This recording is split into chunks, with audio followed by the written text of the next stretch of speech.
चलिए आज बात करते हैं गायत्री मंत्र की। ये दुनिया के सबसे पुराने और सबसे पूजनीय मंत्रों में से एक है। सदियों से पता नहीं कितने करोड़ों लोग इसका जाप करते आ रहे हैं। और हाँ, इंटरनेट पर, सोशल मीडिया पर ऐसे दावे खूब मिल जाएंगे। बस 5 मिनट इस मंत्र को जपो और जो चाहोगे वो मिलेगा, जिसे चाहोगे वो मिलेगा। एकदम इंस्टेंट सफलता का वादा है ना। पर इस महामंत्र के पीछे का असली सच क्या है? क्या ये सच में सिर्फ इच्छाएं पूरी करने का एक जरिया है, या फिर इसका कोई बहुत गहरा कोई दूसरा ही मतलब है? तो चलिए इसी सवाल का जवाब ढूंढते हैं। शुरुआत करते हैं इसके बिल्कुल बेसिक से, मतलब इसका असली अर्थ क्या है और ये आया कहाँ से।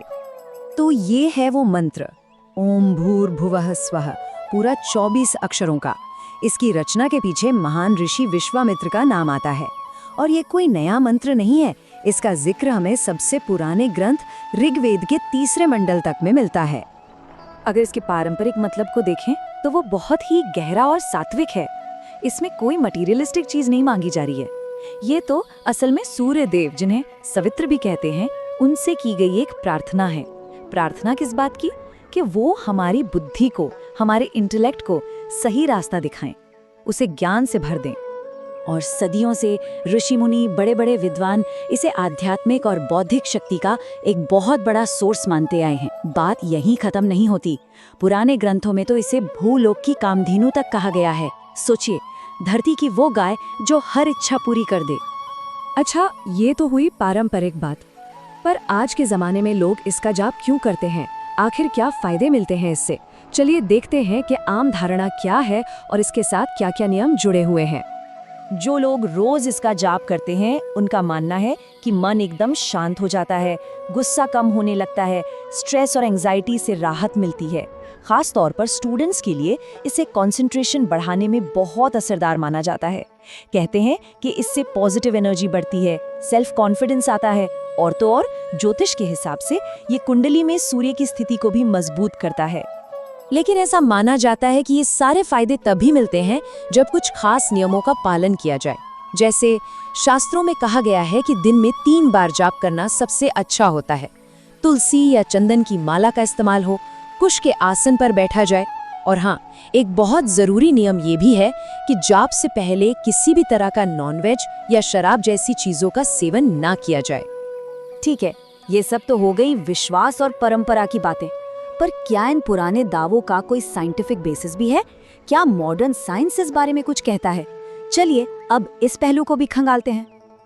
और आपको जानकर शायद हैरानी होगी कि हाँ, जवाब है हाँ। कई मॉडर्न साइंटिफिक स्टडीज और यहाँ तक कि पीएचडी रिसर्च में गायत्री मंत्र के हमारे मन और शरीर पर पड़ने वाले असर को एनालाइज किया गया है। और ये असर मेजरेबल है, मतलब उन्हें नापा जा सकता है। तो इन स्टडीज से पता क्या चला? बच्चों में सेल्फ कंट्रोल और इमोशनल स्टेबिलिटी बेहतर हुई, स्ट्रेस लेवल में कमी देखी गई, और इसे बाकायदा जीएसआर यानी स्किन की प्रतिक्रिया और ईईजी ब्रेन स्कैन्स जैसे साइंटिफिक तरीकों से कंफर्म किया गया। इतना ही नहीं, क्रिएटिविटी और फोकस में भी बढ़ोतरी देखी गई। रिसर्चर्स इसे सत्वगुण का बढ़ना कहते हैं, मतलब मन की एक ऐसी स्टेट जहां शांति और क्लैरिटी होती है। इस चार्ट में ये रिजल्ट्स और भी साफ दिखते हैं। देखिए, जो कंट्रोल ग्रुप था, उनकी तुलना में जो ग्रुप सिर्फ मंत्र जाप कर रहा था, उसमें स्ट्रेस कम था और शांति का लेवल ज्यादा। और तीसरा ग्रुप देखिए, जिसने मंत्र जाप के साथ साथ योग भी किया, उनके नतीजे तो सबसे बेहतरीन थे, मतलब स्ट्रेस सबसे कम और मन की शांति सबसे ज्यादा। तो अब तक हमने इसका आध्यात्मिक पहलू देखा और साइंटिफिक पहलू भी देख लिया, लेकिन कहानी में अब एक बहुत बहुत बड़ा ट्विस्ट आने वाला है। एक ऐसी इंटरप्रिटेशन, एक ऐसी व्याख्या जो शायद सब कुछ बदल कर रख दे। सवाल ये है कि क्या इस पवित्र माने जाने वाले मंत्र का कोई दूसरा, कोई छिपा हुआ मतलब भी हो सकता है?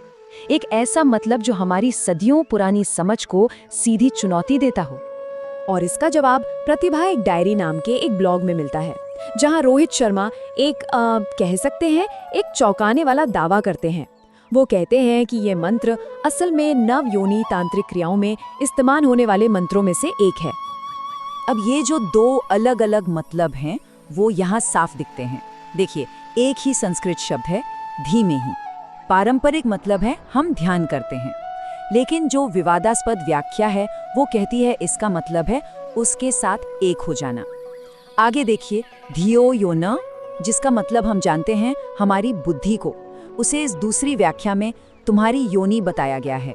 और आखिर में प्रचोदयात, जिसका अर्थ है प्रेरित करे, उसे मैथुन के उद्देश्य से के तौर पर इंटरप्रेट किया गया है। तो इस ऑल्टरनेटिव व्यू के हिसाब से ये मंत्र स्पिरिचुअल एनलाइटनमेंट यानी आध्यात्मिक ज्ञान के लिए नहीं है, बल्कि ये यौन मिलन का एक आह्वान है। ये इंटरप्रिटेशन इसे क्रिएटर ब्रह्मा और यौन इच्छा से जुड़ी कहानियों से जोड़कर देखती है और इसे एक पवित्र मंत्र के बजाय एक दुनियावी मंत्र के तौर पर पेश करती है। तो अब हमारे सामने एक ही मंत्र की 3 बिल्कुल अलग अलग तस्वीरें हैं। तो आखिर में हम क्या समझें? चलिए इन सबको एक साथ रखकर देखते हैं। पहला, ये ज्ञान के लिए एक पवित्र प्रार्थना है। दूसरा, ये हमारे मेंटल वेलनेस के लिए एक साइंटिफिक टूल है। और तीसरा, ये एक बेहद विवादास्पद तांत्रिक श्लोक है। तो सवाल वही है, एक मंत्र और इतने सारे अर्थ, इसका असली महत्व आखिर है क्या?